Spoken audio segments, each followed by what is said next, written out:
Selamat pagi, jemaat yang dikasihi Tuhan Yesus. Shalom.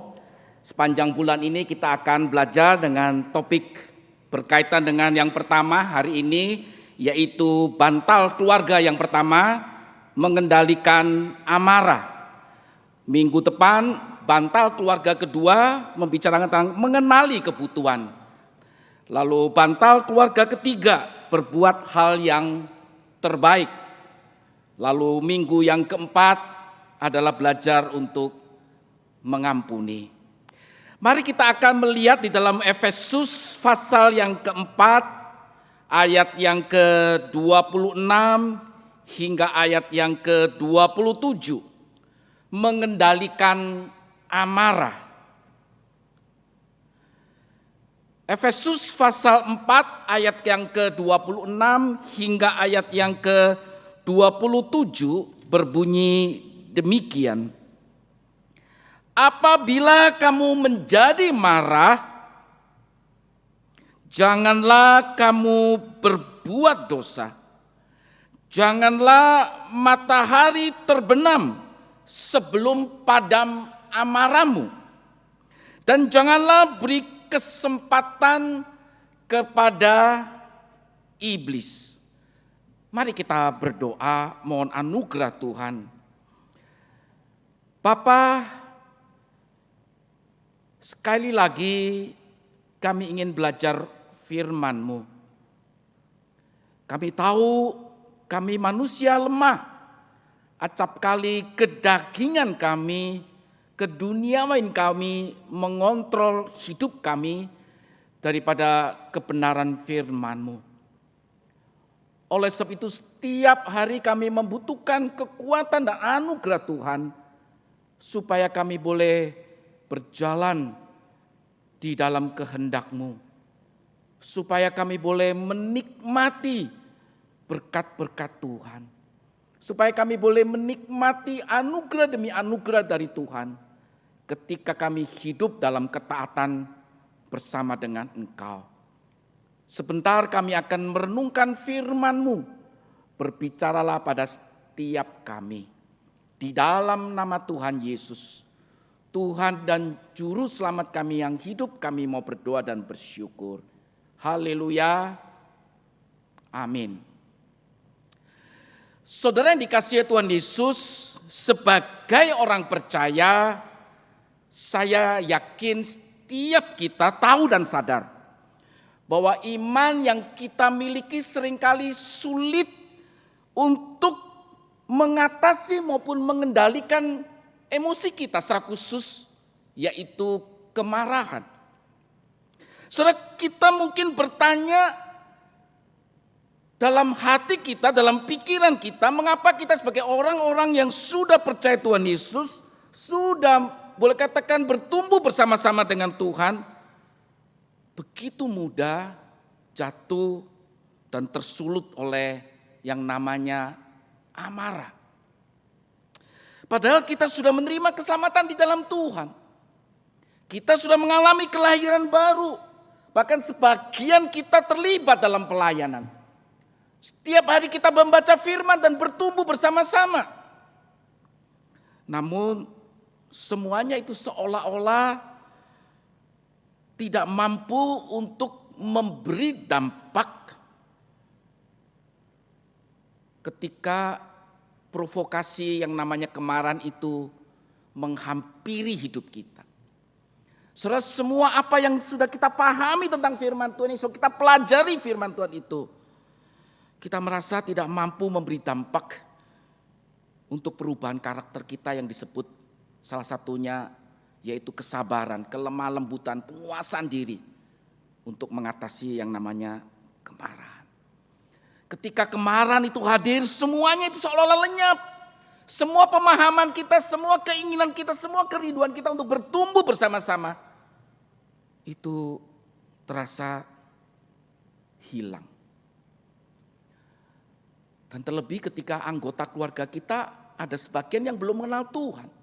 Sehingga mungkin mereka tanpa sadar mereka bertanya kepada kita, apa dampaknya kekristenanmu terhadap karaktermu? Kenapa engkau sebelum mengenal Tuhan dan setelah mengenal Tuhan masih meluap-meluap? berkaitan dengan kemarahanmu. Saudara, kita menjadi bertanya, siapa yang tidak pernah marah? Tidak ada seorang pun di dunia ini yang tidak pernah marah. Kita semua pernah ada di dalam situasi dan kondisi seperti itu. Setiap kita, siapapun dia.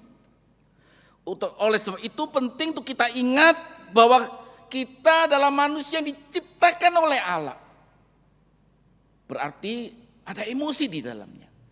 Sangat mungkin setiap hari kita bisa tersulut, terprovokasi, berpotensi untuk kita marah.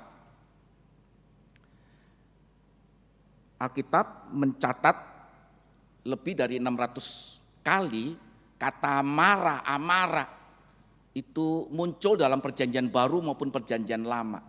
375 itu berkaitan dengan kemarahan daripada Allah dalam Alkitab terhadap anak-anak Tuhan, terhadap manusia yang melakukan pelanggaran demi pelanggaran. Saudara, menyadari akan kondisi yang seperti itu, kita jadi bertanya bagaimana kita mengendalikan, bagaimana kita mengatasinya sebagai orang-orang percaya. Saudara, mari kita melihat konteks Efesus pasal 4 ini secara khusus. Saudara, konteks perikop ini berbicara tentang komunitas orang-orang Kristen di dalam sebuah komunitas yang besar, yaitu dunia ini. Mereka sebagai orang-orang Kristen, mereka hidup dalam komunitas yang lebih besar, yaitu orang-orang yang belum mengenal Tuhan, yang sudah terbiasa untuk mudah mengungkapkan amarah mereka. Kalau orang lain marah, mereka akan membalas. Akibatnya nanti bicara setelah itu. Saudara, di dalam komunitas Kristen dan secara khusus lebih kecil lagi keluarga Kristen, kita suami istri, orang tua dengan anak. Paulus mengingatkan untuk mereka jangan hidup lagi. Itu artinya bahwa mereka dahulu bagian daripada komunitas besar itu. Sekarang mereka tidak lagi. Mereka sudah masuk dalam komunitas yang baru, yaitu komunitas anak-anak Tuhan. Di dalam komunitas itulah kita diajar untuk bersama-sama dengan Tuhan, bersama-sama dengan seluruh anak-anak Tuhan, bersama-sama dengan seluruh anggota keluarga. Kita berjuang, kita bergandengan tangan untuk kita boleh mengatasi yang namanya amarah itu. Saudara, hidup dalam komunitas itu yang baru ini dikatakan dalam ayat pasal 3 ayat 17, didasarkan kepada kasih. Tidak lagi berdasarkan emosi, gejolak kita. Apa yang kita pikirkan itulah yang kita ungkapkan. Tidak. Dalam komunitas yang baru itu, kasihlah yang menjadi dasar. Supaya dengan kasih yang telah mengampuni mereka, yang telah melepaskan mereka dari kehidupan yang lama itulah, firman Tuhan katakan, hendaklah mari kita bertumbuh, mengatasi, mengendalikan yang namanya amarah itu. Dan kita disadarkan bahwa dalam komunitas itu yang bersama-sama berkomitmen untuk bertumbuh, bersama-sama untuk menghilangkan kebiasaan-kebiasaan lama kita, cara hidup kita yang lama itu, maka kita akan mungkin untuk satu dengan yang lain ada namanya pergesekan. Ada yang namanya provokasi, ada gesekan yang dapat memicu kita untuk kemudian menjadi marah. Bapak Ibu yang dikasihi Tuhan Yesus, saya sadar ini sesuatu yang terus kita perjuangkan setiap hari. Itu artinya sesuatu yang tidak mudah akan kita jalani. Saudara, percaya Tuhan Yesus itu satu sisi, tetapi kehidupan, kepercayaan dan iman kita tidak kemudian berhenti di situ. Dan itulah kita perjuangkan yang namanya pertumbuhan karakter bersama-sama dengan Kristus. Sebagai orang yang sudah mengenal Tuhan Yesus, Kita diingatkan supaya kita boleh bukan hanya sekedar mengendalikan amarah kita yang kita ketahui sangat buruk. Bisa liar ketika kita marah tanpa kita bisa mengontrolnya. Itu menjadi kemudian bisa melukai banyak orang dan melukai diri kita sendiri. Saudara, kita lihat contoh apa yang terjadi kepada Kain. Saudara, Alkitab mencatat lalu hati Kain menjadi panas. Sehingga kemudian firman Tuhan katakan, mengapa hatimu panas dan mukamu muram? Apakah mukamu tidak akan berseri jika engkau berbuat baik? Tetapi jika engkau tidak berbuat baik, dikatakan dosa mengintip di depan pintu. Ia sangat menggoda engkau, tetapi engkau harus berkuasa atau mengendalikan. Saudara, akibat kemarahan itu atau akibat iri hati itu membuat Kain membunuh adiknya. Saudara, ketika bangsa Israel bersungut-sungut terhadap Musa, Musa kemudian terprovokasi sehingga apa yang diperintahkan oleh Tuhan yang seharusnya tidak boleh dilakukan oleh Musa. Surah Mazmur 106 dikatakan dalam ayat 32, mereka menggusarkan dia, yaitu Allah, dekat air Meriba. Sehingga Musa kena celaka karena mereka, yaitu karena kegusaran bangsa Israel. Sebab mereka memahitkan hatinya. Sehingga ia teledor dengan kata-katanya. Tuhan gak pernah perintahkan tongkat itu untuk dipukulkan. Allah hanya perintahkan bawalah tongkat itu. Tetapi ketidaktaatan itu karena terprovokasi. Musa yang sebenarnya sangat lembut itu bisa marah. Dan kemarahan itu membuat dia tidak bisa masuk ke dalam tanah Kanaan. Saudara, Haman marah terhadap Mordekai. Ketika Mordekai tidak sujud menyembah kepada dia. Kemarahan Haman membuat dia tidak bisa berpikir dengan jernih. Saudara, kita diingatkan dari beberapa kasus dan banyak kasus yang lain bahwa roh kemarahan, spirit kemarahan itu jikalau tidak mampu kita kendalikan, dampaknya sangat buruk. Bukan hanya bagi orang lain. Kalau kita lihat Musa, terhadap dirinya juga. Saudara, sebagai anggota keluarga, ketika kita jatuh dalam kemarahan itu, semua kita terluka. Pasangan kita terluka, anak-anak kita terluka. Mungkin juga orang tua kita, mertua kita, menantu kita terluka. Bagaimana seharusnya kita bersikap? Yang pertama tentu kita seharusnya tidak pernah mengabaikan dan menganggap bahwa dosa kemarahan ini, emosi kemarahan ini adalah sesuatu yang umum. Biasa kok, orang lain juga lakukan itu kok di dunia yang lain atau di dunia luar, maaf. Tidak. Saudara, kemarahan adalah dosa adanya. Bukan sesuatu yang biasa. Saudara, kemarahan memang ada di sekitar kita. Tidak hanya di luar sana. Tetapi kemarahan juga sudah masuk dan mengintip di dalam komunitas anak-anak Tuhan.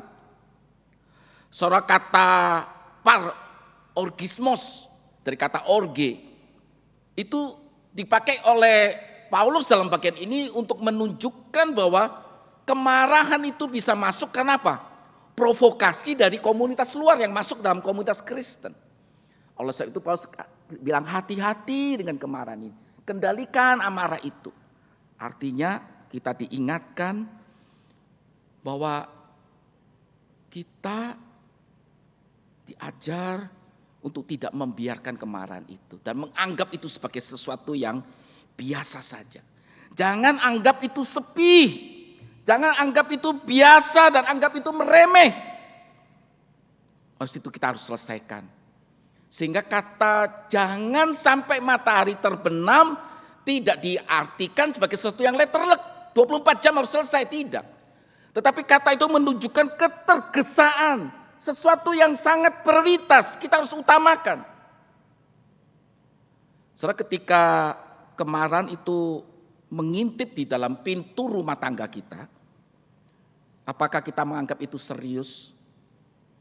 Ketika kemarahan itu kemudian masuk dalam hidup keluarga kita, apakah kita akan selesaikan dengan sesegera mungkin?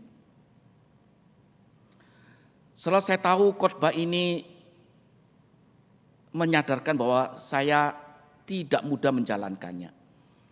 Mungkin saudara melihat saya ini kelihatannya sabar, padahal sesungguhnya tidak seperti itu. Ketika mendapatkan tema khotbah ini, itulah pergumulan saya. Bahkan seminggu ini kami sempat berkonflik dengan Semunansi. Saudara, mudah untuk menyelesaikan? Tidak. Sampai satu hari selesai dalam seminggu ini, ketika kami sudah selesaikan itu semua, Meme itu sempat ngobrol. Ketika dia bilang nanti kalau kita cuti ke Jakarta boleh enggak kita ke psikolog?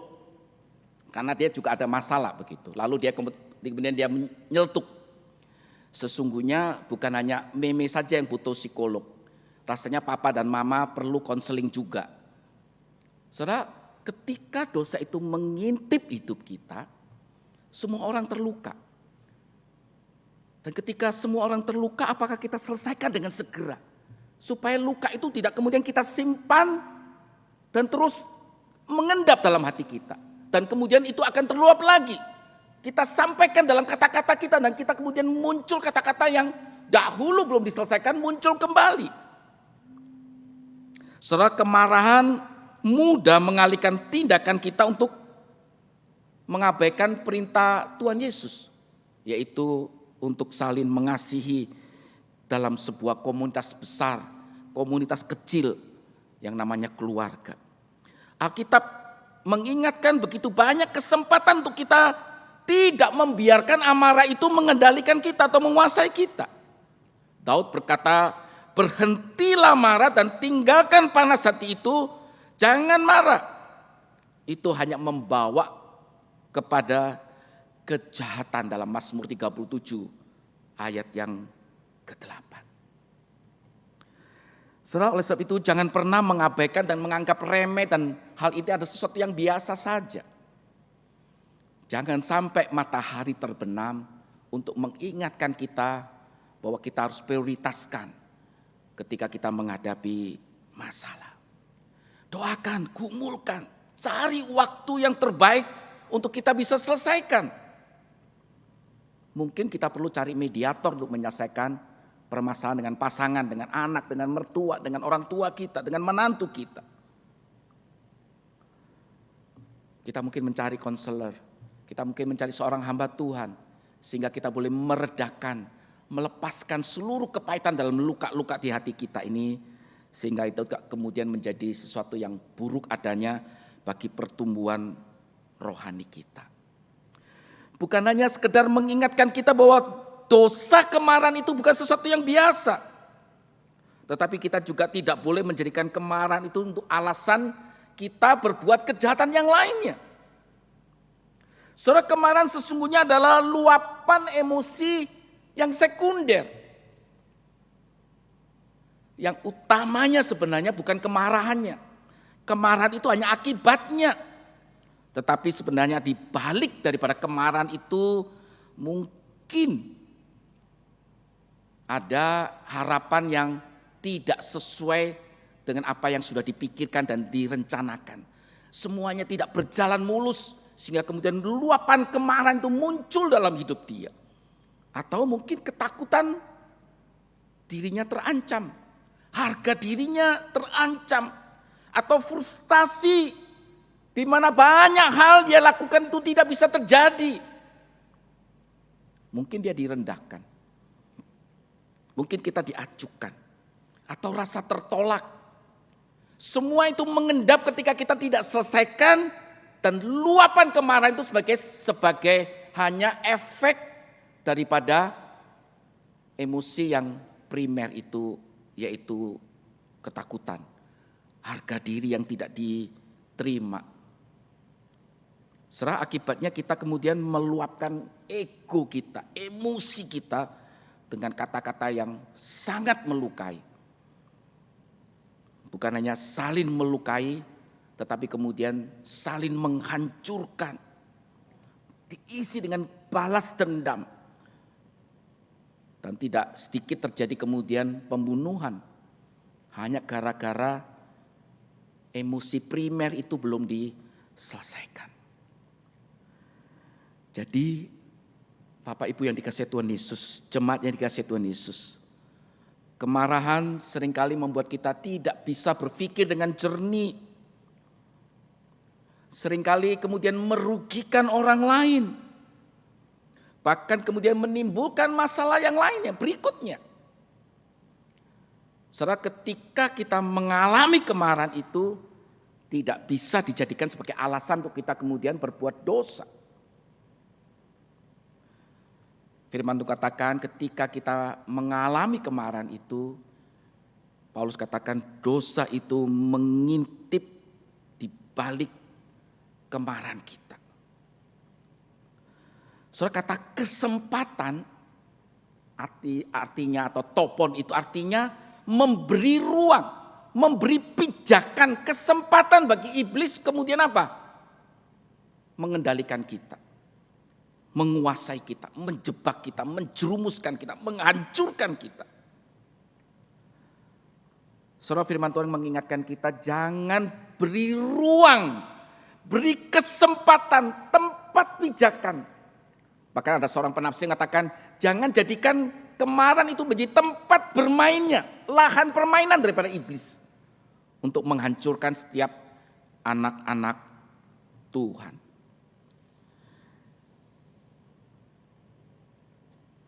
Saudara, Paul Hak, saya nggak tahu bagaimana tepatnya membacanya, mengatakan demikian. Menyerang orang lain adalah seperti melempar kaktus dengan tangan kosong. Mereka menjadi luka, demikian juga Anda. Saudara, ketika kemarahan itu terjadi, melanda hidup kita, bukan hanya orang lain. Seolah kita meluapkan semua kemarahan, kita pikir kita dipuaskan. Padahal sesungguhnya tidak.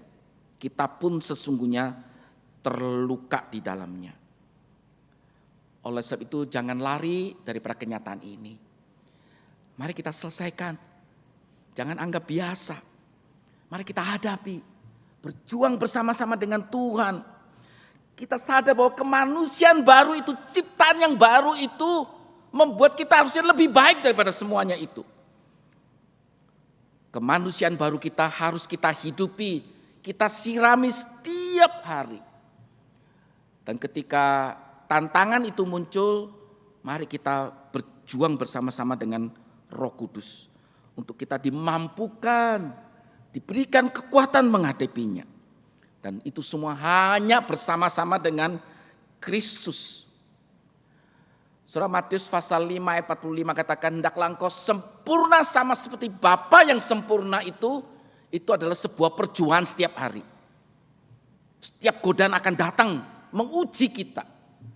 Supaya buah roh itu yaitu karakter, kelemah lembutan, kesabaran, kasih, damai sejahtera, penguasaan diri, kesetiaan itu menjadi teruji ketika ada masalah menghampiri kita.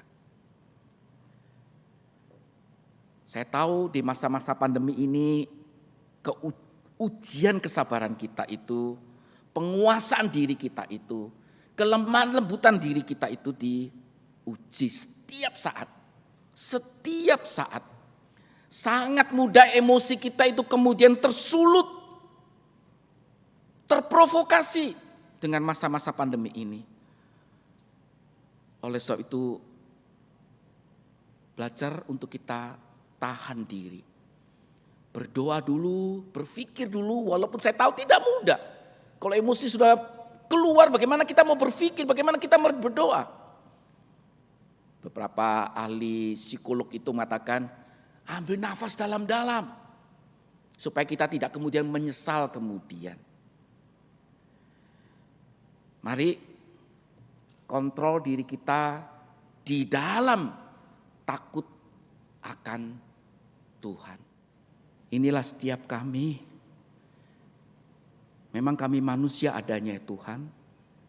Tetapi Engkau sudah menebus kami, mengangkat kami menjadi anak-anak terang. Dan biarlah kami hidup sesuai dengan anugerah penebusan-Mu. Kami bertanggung jawab dengan karya yang sudah Tuhan kerjakan dalam hidup kami. Dengan kami menghidupi setiap hari hati kami, pikiran kami, mata kami, mulut kami dengan firman-Mu. Sehingga sungguh emosi kami, salah satunya itu kemarahan itu, kami boleh kendalikan dengan kekuatan, kuasa dan pemberian Roh Kudus-Mu. Berkati setiap anak-anak-Mu, setiap keluarga-keluarga Kristen. Jaga lindungi mereka. Sehingga ketika pergesekan itu terjadi, kami boleh menyelesaikannya dan tidak menganggap itu sebagai sesuatu yang lumrah, sesuatu yang biasa. Tetapi kami boleh menganggapnya sebagai sesuatu yang serius untuk kami boleh selesaikan. Berkati setiap jemaat-Mu. Biarlah di dalam bulan keluarga ini kami boleh diingatkan, dikuatkan oleh setiap firman Tuhan yang kami renungkan. Baik di mimbar ini maupun dalam renungan-renungan kami. Melalui GKM, melalui renungan pribadi kami. Berkati setiap kami. Dalam nama Tuhan Yesus kami mau berdoa dan bersyukur. Haleluya.